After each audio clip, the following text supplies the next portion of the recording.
जाने जा पतन को कब खत्म है जावे खेल। जय राधा रमण हरि बोल, जय राधा रमण हरि बोल, जय राधा रमण हरि बोल, जय राधा रमण हरि बोल। ओ मेरे प्यारे मोहन पलक झपक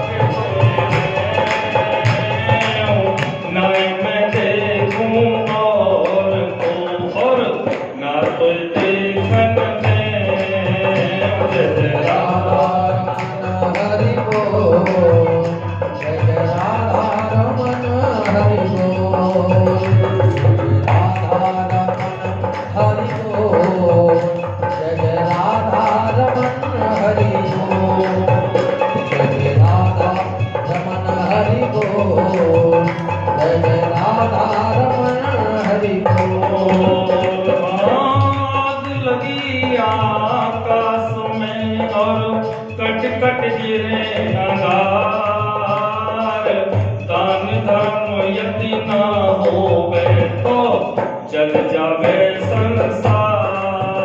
जय राधा रमण हरि बोल, जय राधा रमण हरि बोल, जय राधा रमण हरि बोल, जय राधा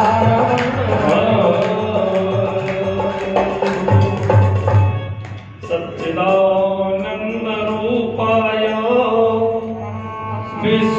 विश्वोत्पत्त्यादि हेतवे तापत्रय विनाशाय श्री कृष्णाय वयं नमः। श्री सुखदेव जी महाराज कथा सुना रहे हैं और परीक्षित जी महाराज कथा सुन रहे हैं। आज कथा का तृतीय दिवस है। अवतारों में एक 12 अवतार हुआ। ये 12 अवतार 12 भगवान का अवतार सुपर क्षेत्र जिसे आज सूरों के नाम से जाना जाता है। ये ब्रह्मा जी की छींकने से 12 उत्पन्न हुए। बोलिए 12 भगवान की जय। इधर में दिति के गर्भ से हिरण्याक्ष और हिरण्यकश्यपु 2 राक्षस पैदा हुए। और ये 2 राक्षसी क्यों पैदा हुए? क्योंकि संध्या काले संप्राप्ते चतुर कर्माणि वर्जयेत। संध्या के समय में 4 काम नहीं करने चाहिए। आहारे भोजन नहीं करें, मैथुन नहीं करें, निद्रा सोए नहीं, स्वाध्याय, और अगर विद्यार्थियों को कुछ पढ़ना हो तो संध्या काल में पढ़ाई न करें। क्योंकि संध्या काल में पढ़ाई करने पर वो दिमाग में नहीं भरता, उसे बच्चा भूल जाता है। आहारे जायते व्याधि। अगर संध्या काल में तुम भोजन कर रहे हो तो शरीर में नाना प्रकार के रोग प्रवेश कर जाएंगे। संध्या काले संप्राप्ति आहारे जायते व्याधि और गर्भ दुष्टश्च मैथुने। अगर गर्भ में संतान संध्या काल के समय पड़ गई तो वो दुष्ट पैदा होगी। निद्रायाम हरते लक्ष्मी। अगर संध्या काल सोते हो तो तुम्हारे पास से लक्ष्मी, धन, पैसा धीरे धीरे पिता हो जाएगा। स्वाध्याय वर्णम ध्रुव। और जो बच्चा विद्यार्थी वर्ग अध्ययन करते हैं, पढ़ाई करते हैं, वो संध्या काल को छोड़ दें। बोलिए गोविंद भगवान की जय। अब दिति ने 2 पुत्रों को जन्म दिया, हिरण्यकश्यप और हिरण्याक्ष। ये दोनों ही बड़े राक्षस पैदा हुए और 1 हाथ लंबे रोज बढ़ जाते हैं। परीक्षित जी, अब कोई व्यक्ति पैदा होने के बाद 1 हाथ रोज लंबा बढ़े तो कुछ ही दिनों में कितना ऊंचा हो जाएगा? आसमान तक पहुंच जाए कुछ ही दिनों में। एक बार नारद बाबा भ्रमण करते जा रहे हैं, वीणा बजाते जा रहे हैं, और वीणा बजाते जब जा रहे थे नारद जी, हिरण्यकश्यपु दैत्यों का काम क्या है? राक्षसों का कार्य क्या है? हाँ, और दोनों राक्षसों ने नारद बाबा को पकड़ लिया। दैत्यों ने राक्षसों ने नारद बाबा को पकड़ लिया और बोले हमसे लड़ो। नारद जी बोले कि भैया लड़े वो हम पे ना आवे। तब जब लड़ो हम पे ना आवे, नारद जी बोले कि हम तो लड़ना जानते ही नहीं भैया। तो दोनों राक्षस बोले कि अगर तुम पे लड़ो ना आवे तो हमें कहो युद्ध को बताओ जो हमसे लड़े दो हाथ करें। तो नारद बाबा ने और कहा कि 12 यानी कि पृथ्वी रसातल को जब चली गई थी तो 12 उसको अपने दांतों पर रख कर के ऊपर ला रहे हैं, तुम वहां चले जाओ। और ये दोनों राक्षस दोनों दैत्य 12 भगवान को जा करके छेड़ने लगे। तो 12 भगवान ने खेल ही खेल में इन दोनों दैत्यों का वध कर दिया। बोलिए 12 भगवान की जय, बांके बिहारी लाल की जय। देखिए जैसे सुहागिन मैयाएं, अगर हम कहीं सफर कर रहे हैं, यात्रा कर रहे हैं या घर से निकल रहे हैं, अगर मार्ग में कोई सुहागिन मैया मिल जाए तो हम क्या कहते हैं? हम क्या कहते हैं कि हमारा सगुन बन गया। और मिल गया कोई विधवा तो सगुन बिगड़ गया। देखिए सुहागिन मैयाओं को हम लक्ष्मी स्वरूप मानते हैं, लेकिन विधवा मैयाओं को भी हम गंगा जी के तुल्य मानते हैं। अगर सुहागिन मैया लक्ष्मी के समान है तो विधवा मैया गंगा के समान पवित्र हैं, उनको भी हमें प्रणाम करना चाहिए। बोले गोविंद भगवान की जय। और देखिए संध्या काल, आजकल एक प्रथा चली हुई है कि संध्या को टहलना होता है। संध्या के समय लक्ष्मी मैया हर घर जाती हैं, हर घर जाती हैं और जिनके दरवाजे खुले होते हैं, दीपक जला होता है, तो लक्ष्मी माँ समझती है कि इस घर में मेरा स्वागत होगा, मेरा सम्मान होगा, प्रवेश कर जाती हैं।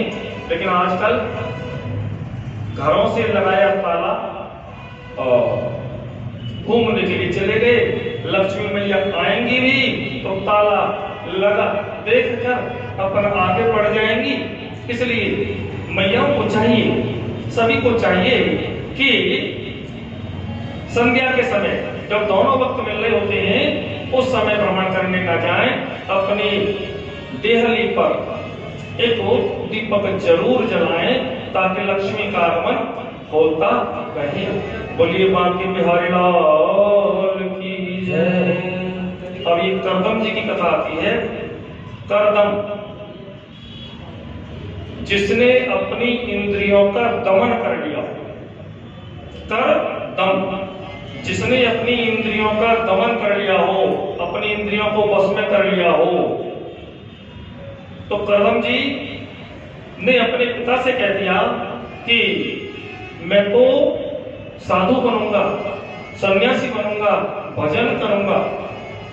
लेकिन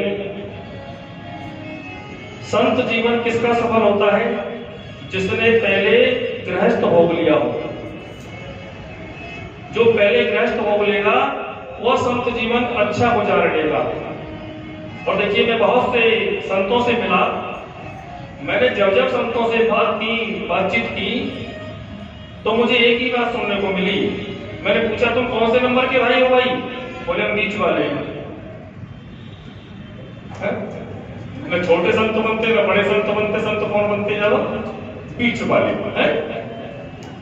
अगर 3 भाई है तो बीच के संत बन गए। तो ज्यादातर मैंने संतों से जब जानकारी ली तो उन्होंने बताया हम तो बीच वाले हैं, संत बन गए। और ये बीच वाले भगवान के कुछ ज्यादा ही प्यारे होते हैं। बोलिए संत भगवान की।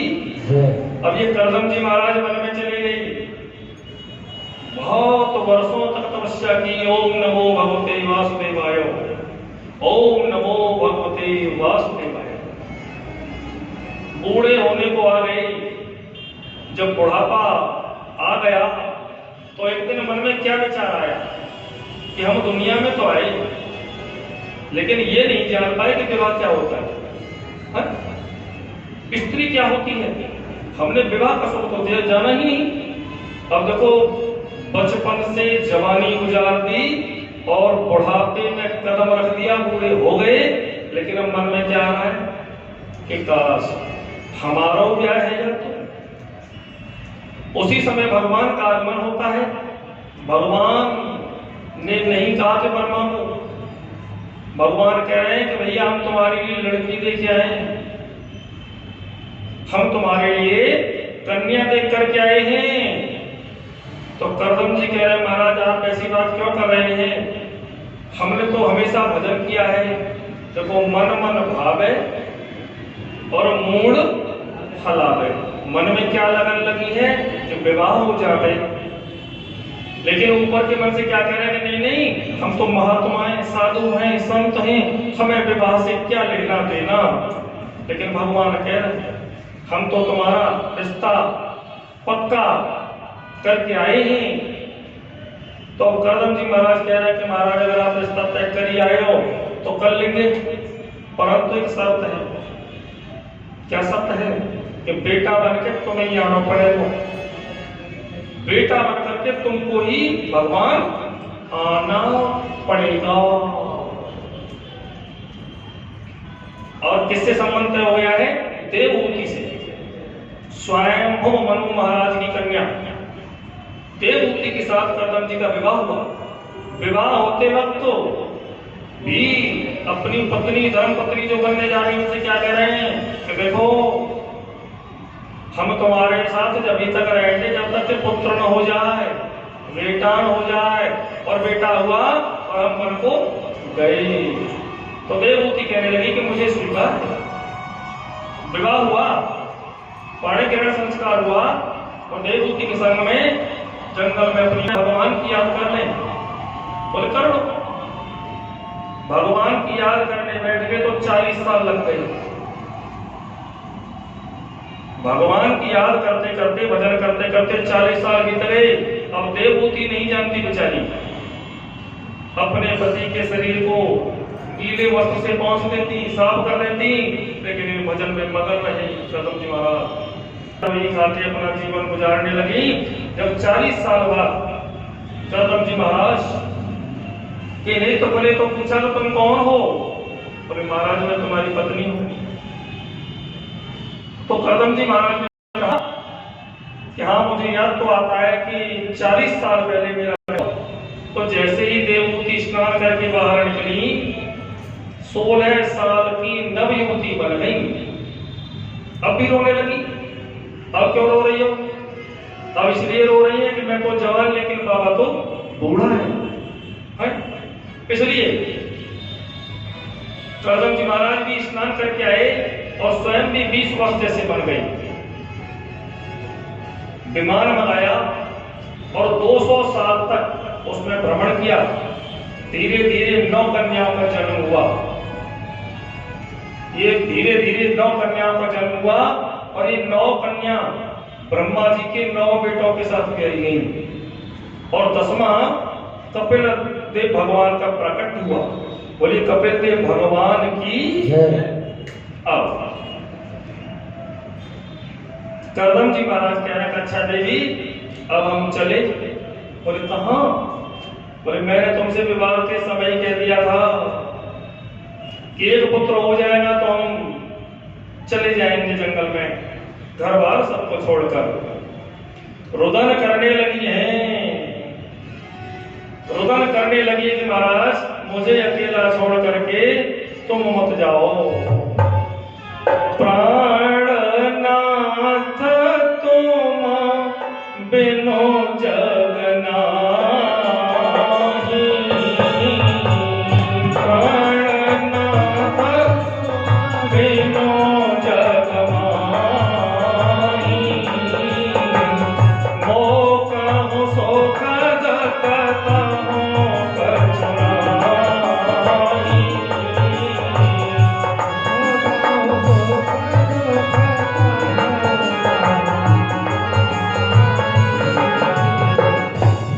जिय बिनु देह नदी बिनु वारी, और तैसे ही नाथ पुरुष बिनु स्वामी आप मुझे छोड़ करके कहीं पर मत जाओ। करदम जी महाराज ने देवहूति से कहा कि कपिल देव ये भगवान हैं, इनको चौकी पर बैठाओ, सुंदर वस्त्र पहनाओ और इनसे ज्ञान प्राप्त करो। तो कपिल देव भगवान को निलाया बुलाया, चौकी पर बैठाया, सुंदर वस्त्र पहनाए और कपिल देव की मैया देवहूति कपिल देव से ज्ञान प्राप्त कर रही है। तो कपिल देव भगवान ने नवदा भक्ति का ज्ञान दिया। नवदा भक्ति ये रामायण में आती है और जिन्होंने रामायण पढ़ी है उनको नवदा भक्ति का ज्ञान होता है। प्रथम भगत संतन कर संगा, दूसरे रत्य मम कथा प्रसंगा, गुरु पद पंकज सेवा, तीसरे भगत अमान और चौथी भगत मम गुण गना, करई कपट तज गा। ऐसे करके ये नवदा भक्ति के बारे में बताया और मैया को ज्ञान दिया।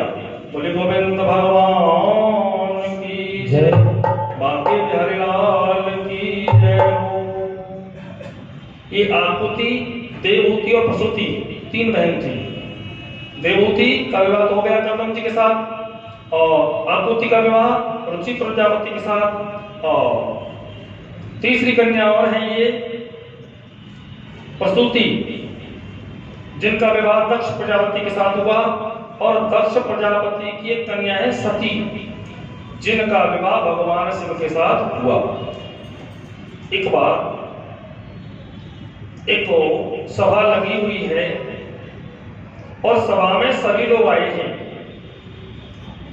ब्रह्मा विष्णु सभी लोग बैठे हैं। ब्रह्मा विष्णु महेश, राजा दक्ष का आगमन हुआ तो सब लोग खड़े हो गए स्वागत के लिए, लेकिन ब्रह्मा विष्णु महेश ना हुए।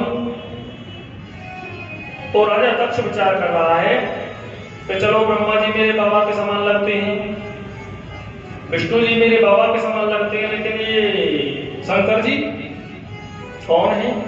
दामाद जमाई है, ये तो मेरे बेटे के समान लगते हैं, इनको तो मेरा स्वागत खड़े होकर करना चाहिए। जो अभिमानी प्राणी होता है वो यह नहीं देखता स्वागत में कौन कौन खड़े हुए, उसकी नजर किस पर रहती है कि स्वागत किया किसने नहीं है। सभी ने स्वागत किया लेकिन भगवान शिव खड़े नहीं हुए तो एक ही पर दृष्टि चलेगी।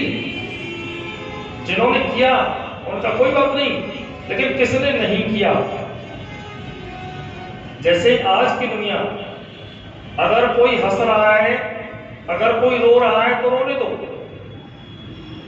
अगर कोई रो रहा है तो रोने दो, अगर हंस रहा है तो जाते पता करो वो क्यों हंस रहा है। अगर रोता है तो रोने दो, लेकिन अगर उसे हंसी आ रही है, वो हंस रहा है तो क्यों हंस रहा है, जा करके पता करो। बोले बाकी हरे लाल की जय। तो यहीं से भोले बाबा से थोड़ा सा द्वेष मानने लगे हैं राजा दक्ष। और आगे चल करके कनखल क्षेत्र में राजा दक्ष ने एक यज्ञ कराया। उस यज्ञ में सबको निमंत्रण दिया, लेकिन भोले बाबा को निमंत्रण नहीं दिया। सती विलोके व्योम विमाना और जात चले सुंदर विदनाना। आकाश मार्ग से विमानों को जाते हुए देख करके सती ने पूछा, महाराज कि विमान कहां को जा रहे हैं? तो भोले बाबा ने बताया कि सती तुम्हारे पिता ने यज्ञ रचाया है, वहां पर ये विमान जा रहे हैं। तो सती कह रही है, महाराज हम चलेंगे।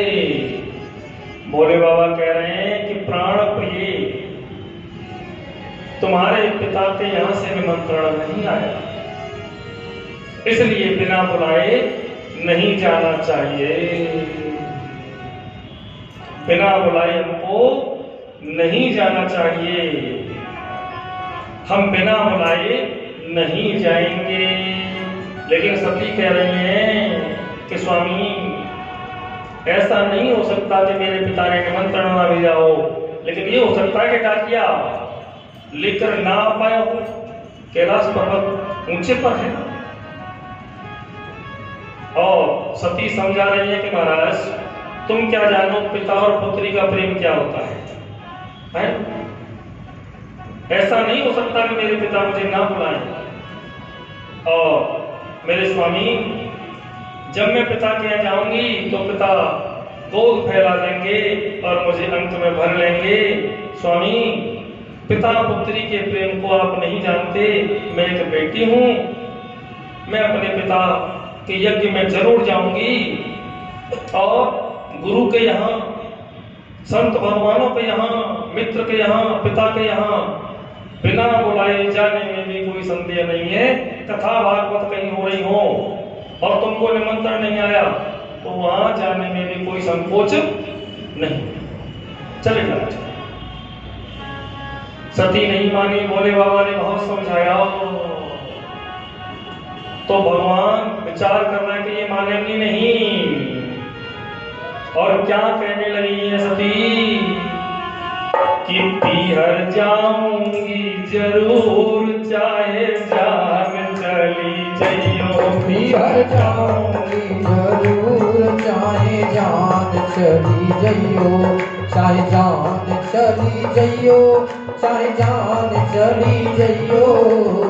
जान चली जइयो, चाहे जान चली जइयो। पीहर ओ पीहर जाऊंगी जरूर, चाहे जान चली जइयो। पीहर जाऊंगी जरूर, चाहे जान चली जइयो। सती जिद कर रही है कि मैं पीहर जाऊंगी जरूर। भोले बाबा ने देख लिया कि मैं मानेंगी तो नहीं, तो नादिया को बुलाया। और नादिया, हाँ बाबा, कि जा अपनी मैया ले जा। नादिया पर सवार कर दी और कह दिया कि तुम तो ले जाओ दिए मुख्य गण 3 संग और विदा की त्रिपुरा। और क्या क्या दे दिया संग में? ताम सारे काम। सती अपनी ये मैना ले जाओ। सती मैना पालती थी, तोता मैना। सती ने मैना पाल रखी थी, तो भगवान कह रहे हैं अपनी मैना को संग ले जाओ, अपनी मैना को संग ले जाओ।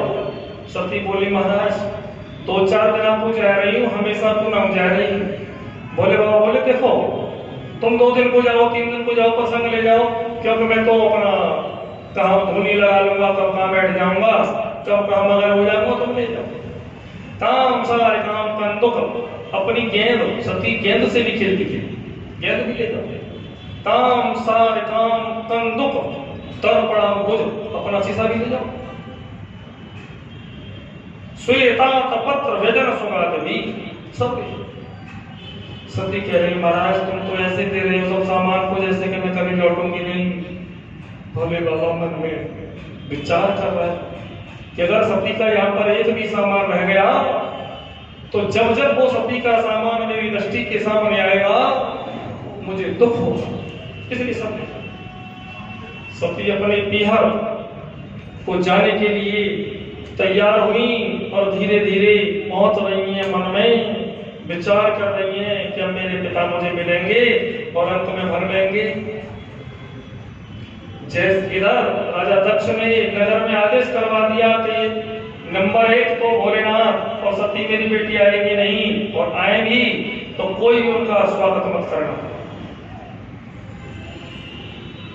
सादर भले ही मिली एक माता।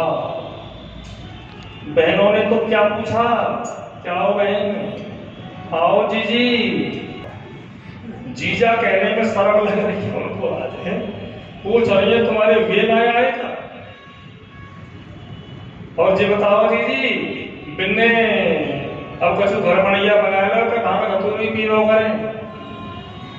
सती का बड़ा बड़ा तिरस्कार किया। सादर भले ही मिली मुझे एक माता, तो मैया मिली, तो मैया ने तो मन में ठान लिया कि चाहे मेरा शीश कट जाए, चाहे कुछ भी हो जाए, मैं अपनी बेटी से जरूर मिलूंगी आज बेटिया।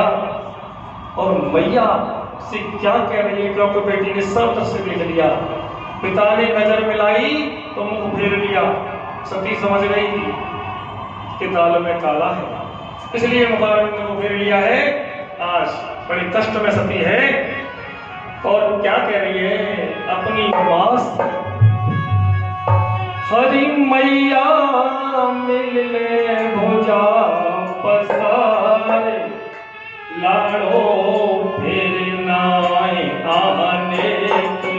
मैया मिलने भुजा पसारे, बिटिया फिर नाय आने की। अरे फिर नाय आने की, लाड़ो फिर नाय आने की। फिर नाय आने की, लाड़ो फिर नाय आने की। मैया मिलने भुजा पसारे, बिटिया फिर नाय आने की। हरि माँ जन्म दियोरी तने पाली पोसी, जन्म दियो तेने पाली पोसी, जन्म दियो तेने पाली पोसी। किस्मत फूटी को होयगी मोसी, किस्मत फूटी को होगी मोसी, किस्मत फूटी को होगी मोसी। किस्मत फूटी को होयगी मोसी, नायकियो सरकार बिटिया फिर नाय आने की। ओ मैया मिलने भुजा पसारे, बिटिया फिर नाय आने की।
मेरे पिता ने यज्ञ रचायो, मेरे पिता ने यज्ञ रचायो, मेरे पिता ने यज्ञ रचायो।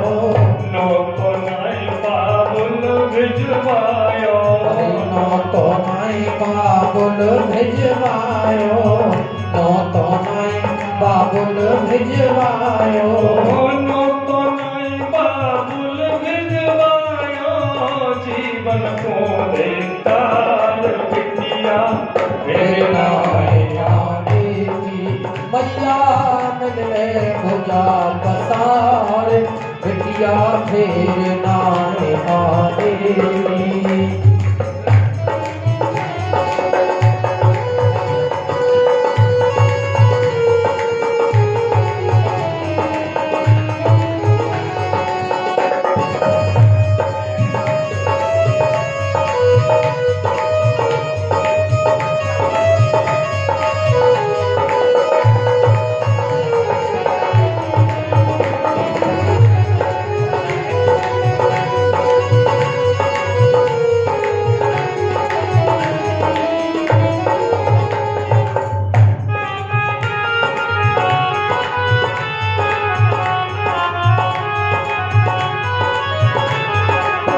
मेरे पति को मान घटायो, मेरे पति को मान घटायो, मेरे पति को मान घटायो।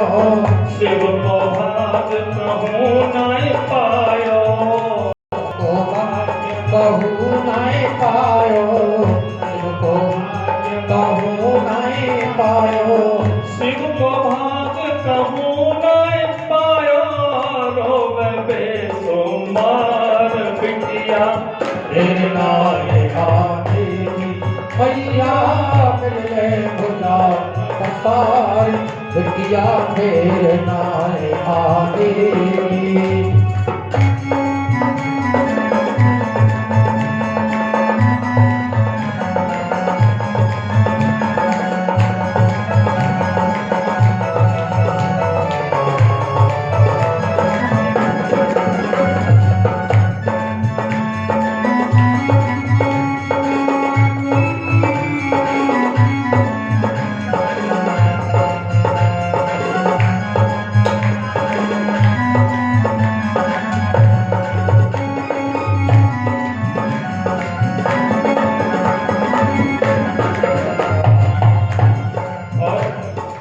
सती कहने लगी है कि मैया एक तो मेरे पिता ने यज्ञ रचायो और वो न तो ना ही भिजवाया और मेरी माँ मैं दोनों जगह की बुरी बन गई।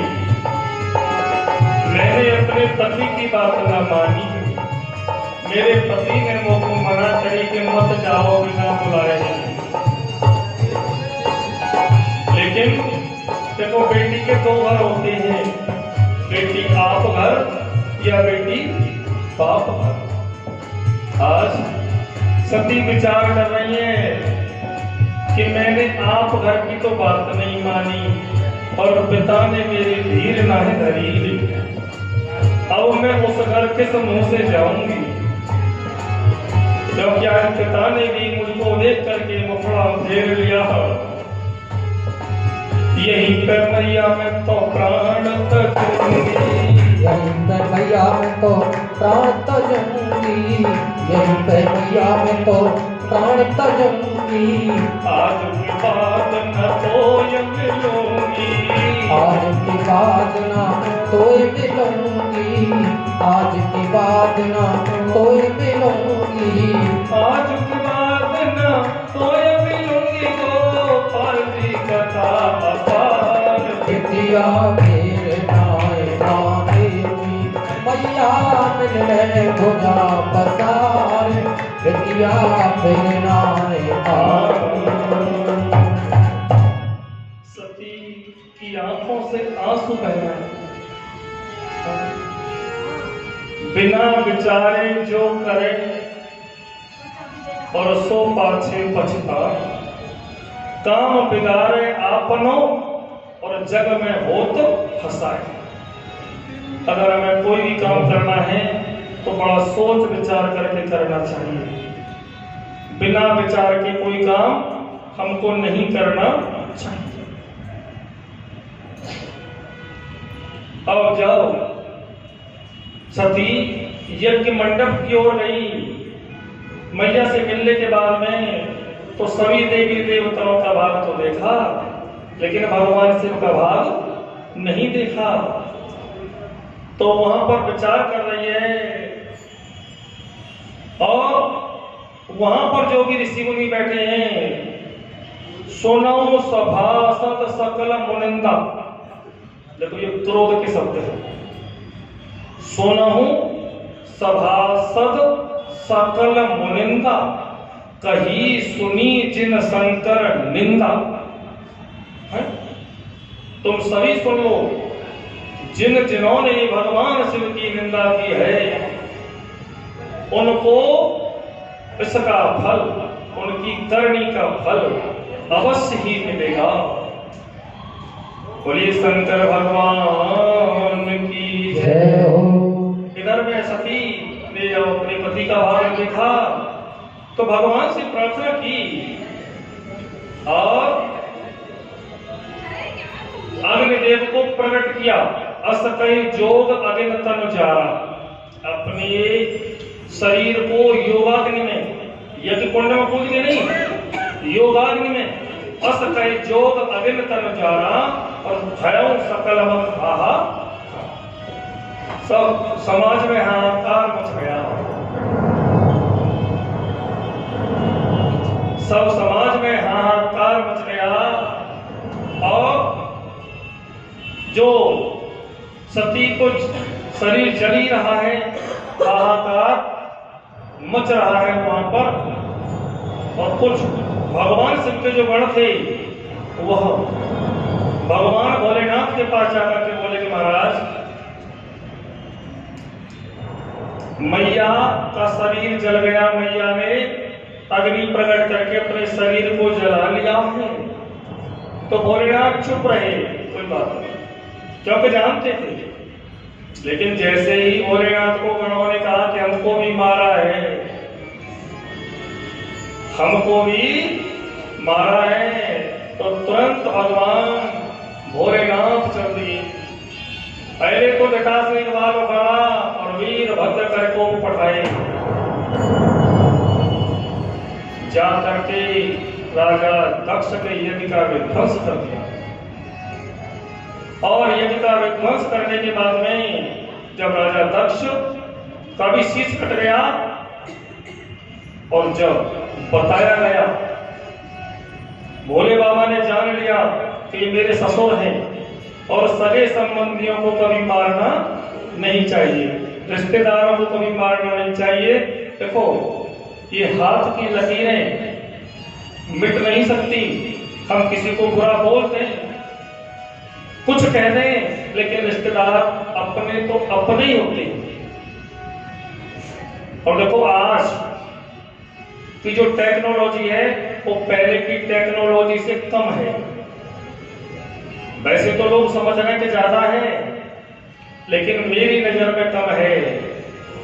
कटे कटाए शीश जुड़ गए बड़ी सफाई से, और मानव के धड़ पशु के सिर जोड़े चतुराई से।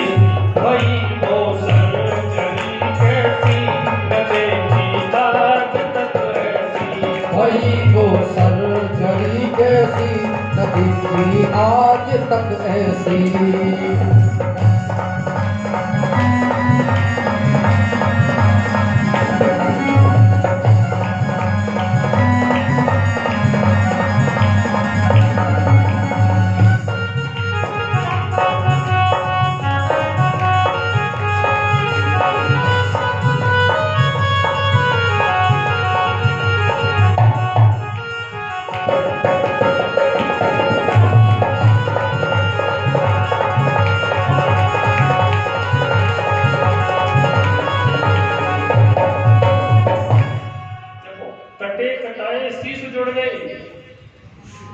अब यह राजा दक्ष का शीश कट गया है, तो फिर किसका शीश लगाया? बकरे का। गणेश जी का शीश उधर कट गया, किसका शीश लगाया? कैसे? कटे कटाए शीश जुड़ गए बड़ी सफाई से, और मानव के धड़ पशु के सिर जोड़े चतुराई से। भाई वो सर्जरी कैसी न देखी आज तक ऐसी। आज की टेक्नोलॉजी चाहे कितनी भी हाई फाई हो जाए, पर उस जैसी टेक्नोलॉजी नहीं आ सकती, क्योंकि भगवान की कृपा भगवान की हुआ करती है। भगवत कृपा के सामने प्राणी कुछ नहीं कर सकता।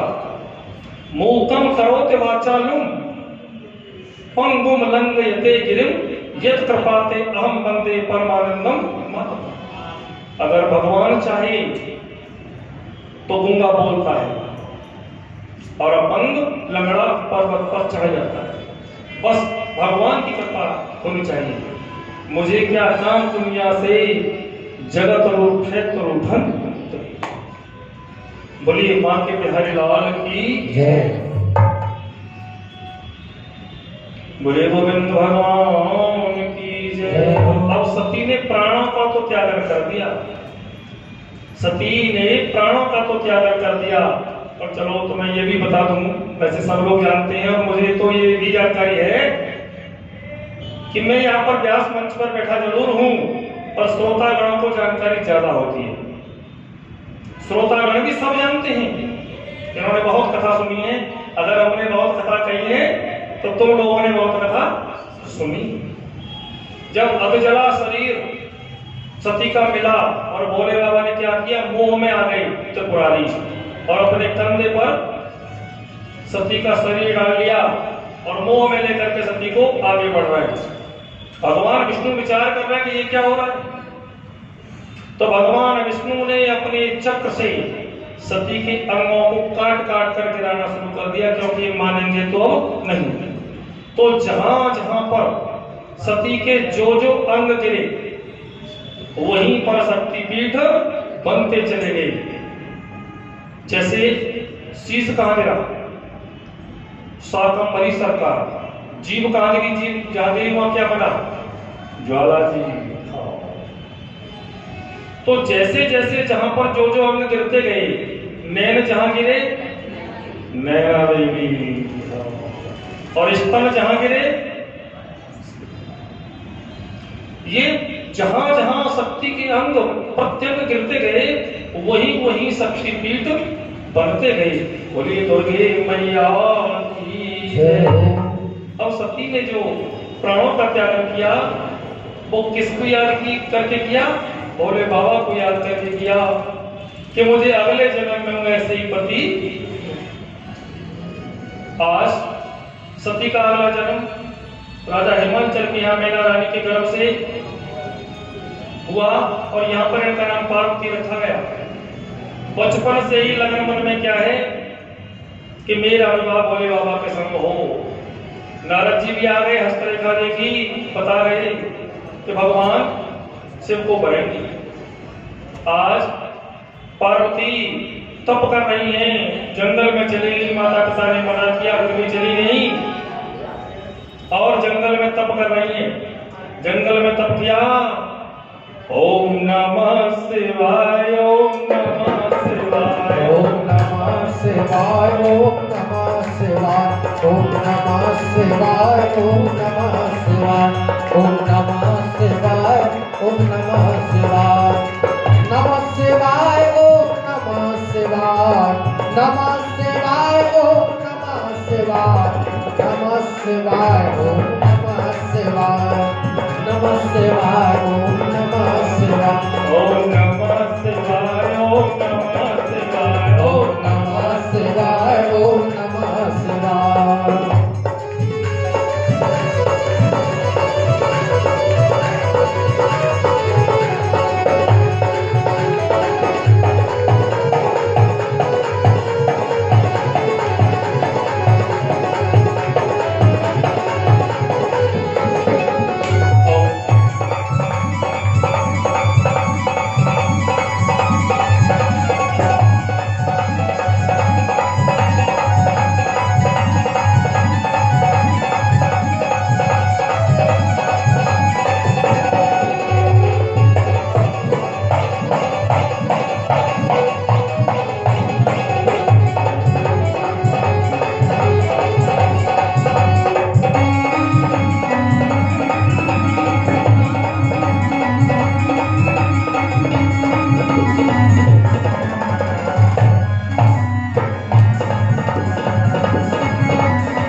नमः शिवाय।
शिवाय ओम नमः शिवाय नमः शिवाय ओम नमः शिवाय।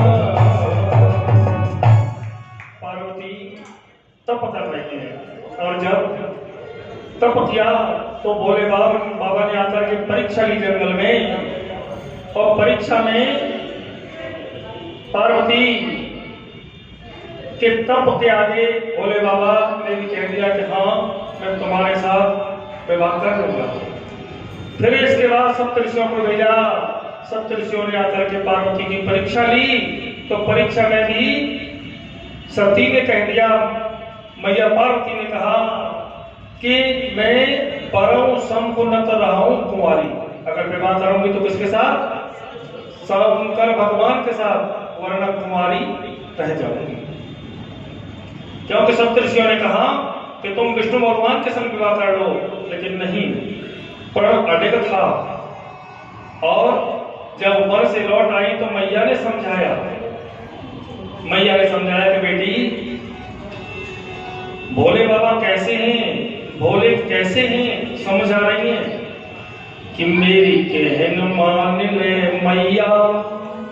बेटी ने मैया से कहा मेरी कहन मान ले मैया, मेरी कहन मान ले, अलग मोए भोला जी प्यारो प्यारो वही से कर दे यार हमारो,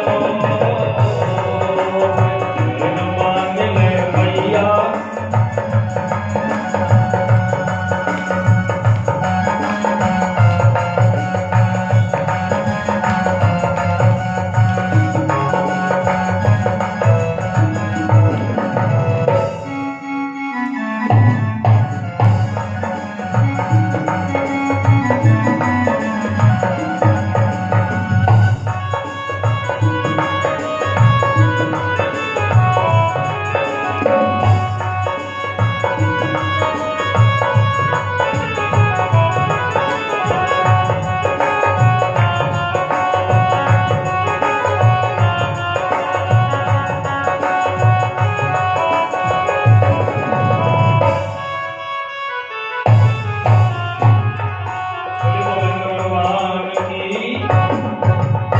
मैया ने बेटी को समझाया, लेकिन बेटी ने कहा